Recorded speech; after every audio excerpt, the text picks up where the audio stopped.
বাচ্চাটি রেনকোট পরে আছে, মায়ের হাতে ছাতা। দেউলটি স্টেশন থেকে বাচ্চার হাত ধরে মা উঠল ট্রেনে। ট্রেনে উঠতে উঠতেই মা বলতে শুরু করেছে, ভিতরে ঢুকে চলো, সিট থাকলে বসে পড়বে। বাচ্চার বয়স কত হবে? 8-9 হবে। ভিতরে ঢুকে সেই বাচ্চাটি বলল, কোথায় বসবো? সিট তো নেই। ট্রেনের ওই সব থেকে লম্বা সিটটা, ওই সিটে আমি তখন বসে আছি। আমার ডান দিকে বসে আছেন বয়স্ক দুজন মহিলা, বাম দিকে একজন দম্পতি আর তাদের ছেলে মেয়ে। দুজন বসতে পারবে ওই সিটে। একটু ঠিকঠাক হয়ে বসলেই বাচ্চাটির মা দূর থেকে বলে উঠল, ওই তো আরও একটা সিট হবে ওখানে, বলেই তর্জনী তুলে ইঙ্গিত করে দেখালো। বাচ্চাটি বুঝতে না পেরে জিজ্ঞেস করলো, কোনখানে বসবো? ওই তো, ওই যে হ্যান্ডসাম আঙ্কেল বসে আছেন, ওনার পাশে গিয়ে বসো। আঙ্কেলকে বলো তোমাকে ঠিক বসিয়ে দেবে। বাচ্চার মায়ের মুখ থেকে এমন কথাটা শুনে আমি তখন আশেপাশে চেয়ে দেখছি, আমাকে ইঙ্গিত করে বলল নাকি অন্য কাউকে। আমার ভাবনার অবসান ঘটিয়ে বাচ্চাটি আমার সামনে এসে আমাকে দেখিয়ে জিজ্ঞেস করলো, এই আঙ্কেল? মা বলল, হ্যাঁ, তুমি আঙ্কেলকে বলো একটু সরে বসতে। আমি সরে বসতেই বাচ্চাটি আমার পাশে বসলো।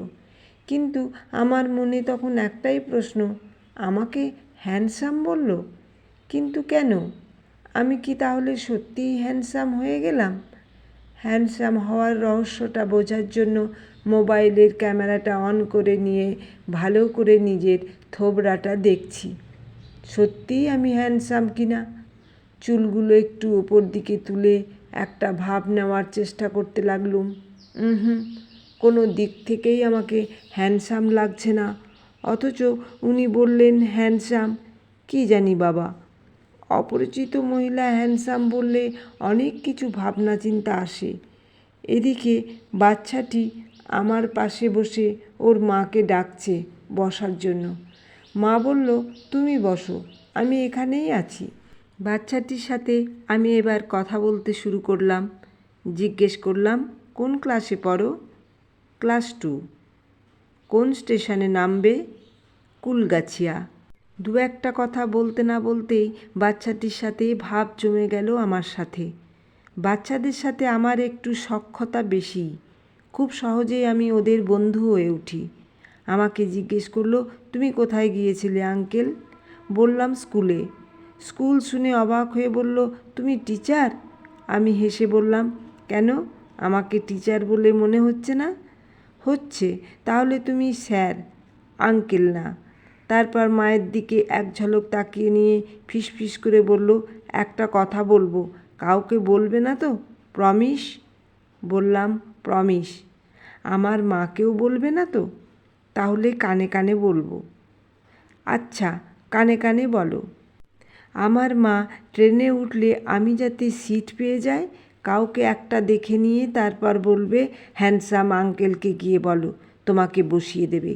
হ্যান্ডসাম বললেই কিন্তু আঙ্কেলরা সিট ছেড়ে দেয়। তারপর আমি বসে পড়ি। ট্রেন থেকে নামার পর মা আমাকে বলবে, দেখলি কেমন তোকে বসিয়ে দিলাম। লেডিস কামরাতে আমার মা উঠবেই না, বলে ওখানে কেউ সিট ছাড়বে না। মা বলে, কাউকে বলবি না এসব কথা। আমার মা যদি জানতে পারে আমাকে এমন খুন্তি পেটা করবে, দাগ বসিয়ে দেবে। জানো, একদিন আমার মা, আমার বাবা আমাকে নিয়ে স্কুলে এসেছিল। ট্রেনে উঠে সিট পাইনি। বাবাকে বললাম, তুমিও তো মায়ের মতো করে কাউকে হ্যান্ডসাম আঙ্কেল বলতে পারো। বাবা বলল, এসব বললে আমাকেও পেটাবে, তোকেও পেটাবে। আমি তো শুনে আর এদিকে অস্থির হচ্ছিলাম, এই বুড়ো বয়সে আমাকে কেন হ্যান্ডসাম বলল রে ভাই। রহস্য উদ্ঘাটন করার পর ভাবলাম, না, লিখেই দিই। এই নিনজা টেকনিক যদি কারোর কাজে লাগে আর কারো শুনে যদি ভালো লাগে, কি বলেন? কলমে সরজিৎ ঘোষ।